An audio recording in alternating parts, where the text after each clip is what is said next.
ఇస్తామన్న ఉద్యోగాలు ఇవ్వలేదు, job calendar ఏదని వాళ్ళు ఒకవైపు క్వశ్చన్ చేస్తుంటారు. ఇక్కడ చూస్తేనేమో ఆ ఎగ్జామ్ గ్యాప్ ఇచ్చి పెట్టాలనేది, ఇంకా డిఎస్సి పోస్టులు పెంచాలనేది ఇంకొక డిమాండ్. ఇక్కడ ఉద్యమం జరుగుతూ ఉంటుంది. మీ సారేమో దీని వెనుక కుట్ర ఉంది అంటాడు. ఏంటి అసలు ఏం జరుగుతుంది? అంటే అందరికీ నమస్కారం. వికేఆర్ ఎన్నికల కంటే ముంగటి సంది కూడా బీఆర్ఎస్ పార్టీ నాయకులు ఆయన అధికారంలో ఉంటున్నప్పటి సంది కూడా కాంగ్రెస్ పార్టీ చెప్పేటటువంటి మేనిఫెస్టో సాధ్యం కాదు. ఏ రకంగా కూడా ఈ యొక్క మాటలు నమ్మొద్దు, అవి చేసేటటువంటిది కాదు. ఆకాశం అంతా ఎత్తి ఇచ్చేసేస్తారు, ఎందుకంటే అది చేసేది లేదు పెట్టేది లేదు అనేటటువంటి ప్రచారం ఇప్పటి సంది ఎన్నికల కంటే ముందు సంది మొదలు పెట్టారు. అయితే 420 హామీలు అన్నారు, మేనిఫెస్టో అన్నారు, అమలు కానీ ఏమంటారు గ్యారంటీలు అన్నారు, వాటికి వారంటీలు లేవని అన్నారు. ఇక వాళ్ళ నోటికి ఎట్లా దోస్తే అట్లా. ఇక ఎన్నికలు అయిపోయిన తర్వాత ఆయన ప్రమాణ స్వీకారం చేసినటువంటి 3 గంటల సందే సోషల్ మీడియాలో మొదలైపోయింది. ఇవన్నీ ఉత్తుత మాటలే, ఏదో చెప్పిండు కానీ ఇవి జరిగేటివి కావు అని అన్నారు. తర్వాత ఆటో డ్రైవర్లు మొత్తం ఆత్మహత్యలు చేసేసుకుంటారు అన్నారు. ఆడవాళ్ళకి అసలు జుట్టే మిగిలకుండా పీక్కుంటారు, బస్సులలో మొత్తం సిగలు పట్టుకొని కొట్లాడేసేసుకుంటారు.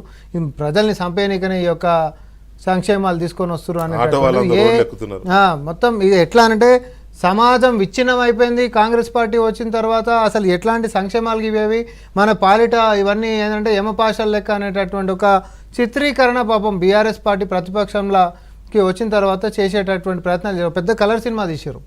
కానీ వీళ్ళు చేసినటువంటి సినిమా ఏంటంటే బట్టబయలు అయిపోయి వీళ్ళకు ఉంటున్నటువంటి చిత్తశుద్ధి ఏం లేదు, స్వార్థ రాజకీయమే తప్ప ఎంతసేపు జనాలను రెచ్చగొట్టడము, అబద్ధపు ప్రచారాలు చేయడము, తప్పుదోవ పట్టించడం అనేటటువంటిది స్పష్టంగా తెలిసి తర్వాత జరిగినటువంటి పార్లమెంట్ ఎన్నికలల్లో గుండు సున్నా ఇచ్చారు ప్రజలు.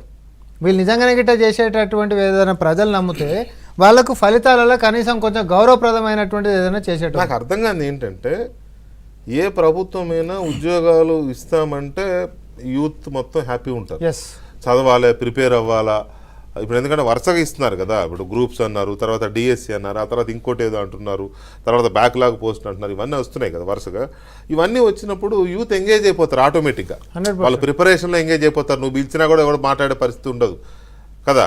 అలాంటిది ఉద్యమం ఎందుకు జరుగుతోంది ఇది నాకు అర్థం కానీ. Let us not put it like ఉద్యమం, మీద నిరసన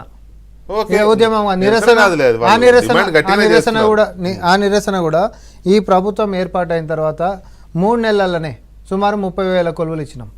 అంతేకాదు ఉద్యోగ నోటిఫికేషన్లు మనం ఒకసారి గత ప్రభుత్వం చేసినటువంటి తప్పిదాలు మనం చూసుకుంటే, పేపర్ లీకేజ్లైనా, రిజర్వేషన్లకు సంబంధించినటువంటి వివాదాలైనా, లేకపోతే ఫలితాల నిలిపివేతలైనా, లేకపోతే కోర్టు కేసులైనా, ఈ అంశాలతోటి అనేక సమస్యలతోటి ఏ నోటిఫికేషన్ చూడు పెండింగ్ పడుకుంటూ పోయినాయి. ఏ ఒకటన్నా సక్రమంగా జరిగినటువంటి పాపన పోయినరా? ఉద్యమ సమయంలో హరీష్ రావు గారు హాల్ టికెట్లు చింపి మన సర్కారు వచ్చిన తర్వాత గ్రూప్ 1 కొలువులు వస్తాయి మనమే తెచ్చుకుందామని చెప్పి ఆ రోజు రెచ్చగొట్టి, తర్వాత అగ్గిపెట్టె దొరకక అమరవీరులని తయారు చేసినటువంటి లెక్క వాళ్ళని ప్రాణత్యాగాలు చేసేటటువంటి దిశకు తీసుకుపోయినటువంటి వాళ్ళు 10 సంవత్సరాల అదే గ్రూప్ 1కి సంబంధించినటువంటిది కనీసం ఒక పరీక్షని పారదర్శకంగా నిర్వహించినటువంటి పరిస్థితులు ఉండేనా? ఒక కొలువును ఇచ్చినటువంటి పాపన మీరు పోయిర్రా? మిమ్మల్ని నమ్మి రెచ్చగొడితే రెచ్చిపోతే ఏమవుతుంది అని అంటే, ఈరోజు మన నోట్లో మన్ను పడుతుంది, మన బతుకు ఆగమవుతుంది అనేటటువంటి స్పష్టంగా గత చరిత్ర ఉదాహరణ చెప్తున్నా నేను. ఈరోజు మళ్ళీ అదే దానికి పూనుకున్నారు.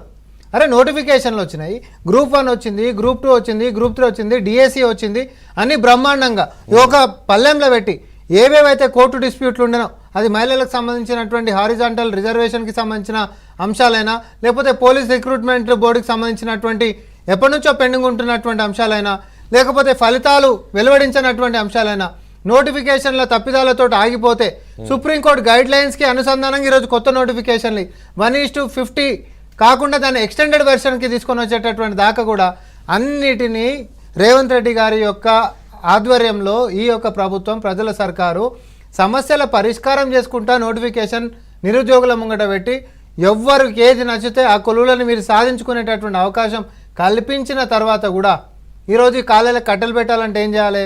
అగో చూడండి, మీకు అన్ని కొలువులలో కూడా ఒకటే డేట్లలో వచ్చినాయి అని అంటారు. ఈరోజు అసలు పంచాయతీ దేని గురించి జరుగుతుంది?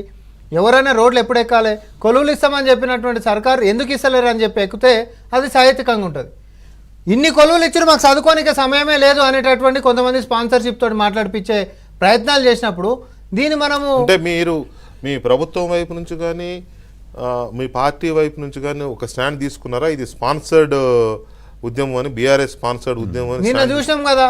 ఓయిలో నిన్న చూసాం కదా. అదే అడుగుతున్నా నేను. మీరు 100% మా ముఖ్యమంత్రి గారే చెప్పిండ్రు. అదే ముఖ్యమంత్రి గారు చెప్పారంటే అది మీకు అందరికి అదే కదా వేదవాక్కు. ఈ దాంట్లో ఈ సినిమాలో ఇద్దరు విలన్లు. ఒక విలన్ ఏమో ఈరోజు రాజకీయ స్వలాభం కోసము పిల్లలు ఏమైనా నాశనం అయిపోయి రోడ్లు ఎక్కని లేకపోతే ఇంకోటి కానీ 18 తారీఖు లేకపోతే 18 తారీఖు పరీక్ష ఉంటే ఈరోజు కూడా రోడ్ల మీద ఉంటారండి ఎవరన్నా.